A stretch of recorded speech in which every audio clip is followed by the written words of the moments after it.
Love them or hate them, you can't deny that e-bikes have forever changed the mountain bike industry. So Wendy and I knew it was only a matter of time before we had to give one of these bikes a try.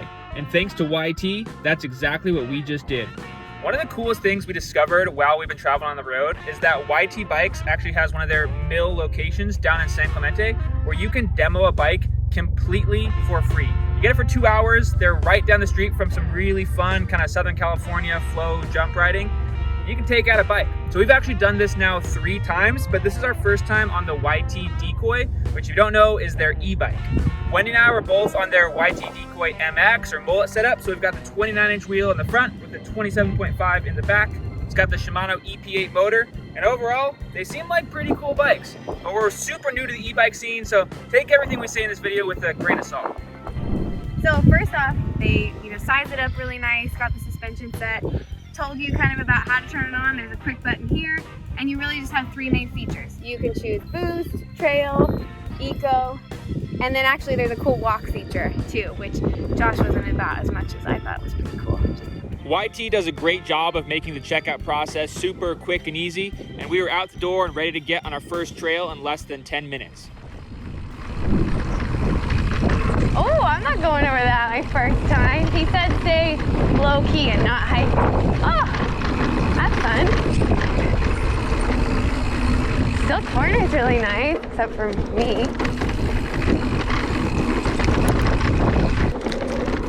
You have to get used to every time you pedal, I'm still in boost mode. Every time I'm pedaling, it's going way faster than you expect it to go, which is pretty sick. Not gonna lie. Oh guys, you don't want to fall in that little pit trap of death. We got canceled on one of our demos because it was raining so much a few weeks ago. All right, let's see this. When you actually have to corner well because you're going fast on the uphills. I really thought it would be a little harder to corner just because of the heaviness, but I'm not seeing that. Of course, that was a little bit of a tight corner anyway. It's honestly very maneuverable. Woo!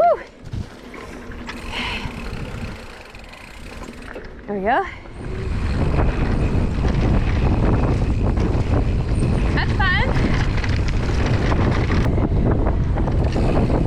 It's fun to just be able to like whip around on this completely flat and yet build up enough speed to just be like actually having fun on these little corners.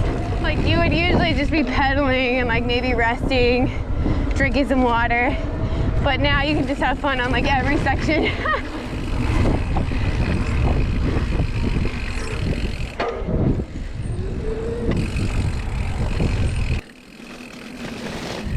I am just like annihilating all these cabbages. They're not cabbages.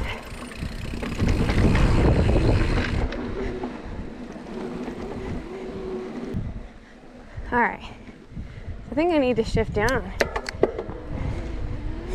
Yep, okay.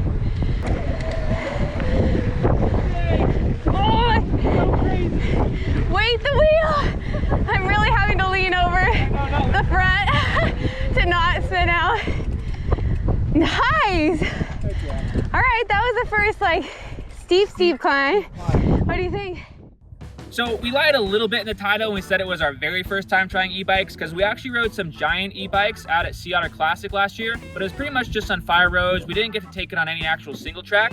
So this was our first real experience with e-mountain biking. And one of my biggest surprises was just how normal this bike felt under most riding conditions.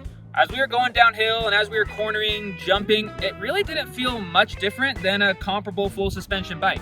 Obviously, the one place where that's different is on the climbs, and boy, is that noticeable. It's really weird because you have this like instantaneous torque and you accelerate so quickly that both Wendy and I were finding that we were kind of like going off trail on the climbs, sort of like you would if you like blew through a switchback on the descent. We had that happening on the climbs. So that was kind of funny and a weird adjustment to get used to. Another normal thing, I guess if you can call it normal, about these bikes is that you still have to shift when you're climbing. Both Wendy and I got ourselves in some kind of sticky situations where we forgot to downshift, and you think you can just power through those pedals, and you can feel the motor kind of start to bog down. And actually there was one time that we got stuck up on a climb and I came in behind Wendy and fell over, and now you're trying to maneuver a 40-pound bike up the hill and it gets a little clunky. So make sure you still are shifting through the gears like you would on a normal trail bike. So first thing I noticed, we got to kind of go right into a descent. I figured it would be clunky around the corners and just heavy and hard to maneuver. I noticed right away just that I was able to corner this like nobody's business. Like, it honestly almost cornered better than my fuel. The only time it's really hard to maneuver is just like right now when you're trying to like lift it up, and usually I can hoist it no problem. But really just handling around those corners was awesome. By the end of our warm-up lap, we were feeling pretty comfortable on these bikes and decided to go try a couple jump lines. Usually I wouldn't associate e-bikes with jumping or free ride, but after seeing the stuff that Dylan Stark does on his Decoy, we had no worries that this bike would handle anything we threw at it. Okay. Oh, you had that. E-bike high five. Yeah.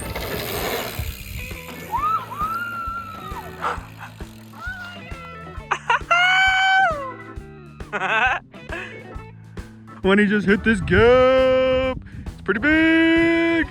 Not my biggest friggin' table, but it is certainly my biggest gap. Yeah! I set that way too big. But that's okay.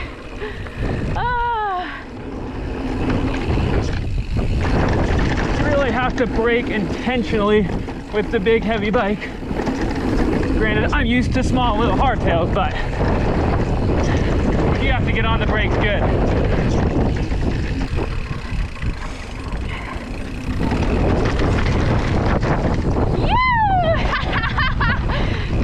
Woo! So fun. Boom, boom, boom, boom. Don't hit your head. Woo, baby. This bike rips.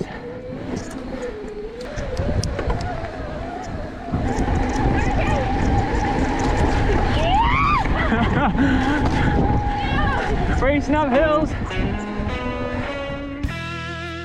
I was not really intending to take this bad boy on any jumps, because again, one of my misconceptions at the beginning was just this is going to be heavy, it's going to be hard to maneuver. I'm already not the most comfortable on jumps. You know, when I jump, I really want to make sure all the factors are in a row. I've checked it, I've made sure like I'm comfortable on my bike. So I was not intending to really hit anything big, but after doing a little step down at the top of the trails and feeling just the flow and the pop, I actually set my biggest gap yet, which is nowhere near my biggest table, but it's still, for me, the fear factor of the gap is a big thing to overcome. So thank you to my YT Decoy MX for getting me over my first big gap.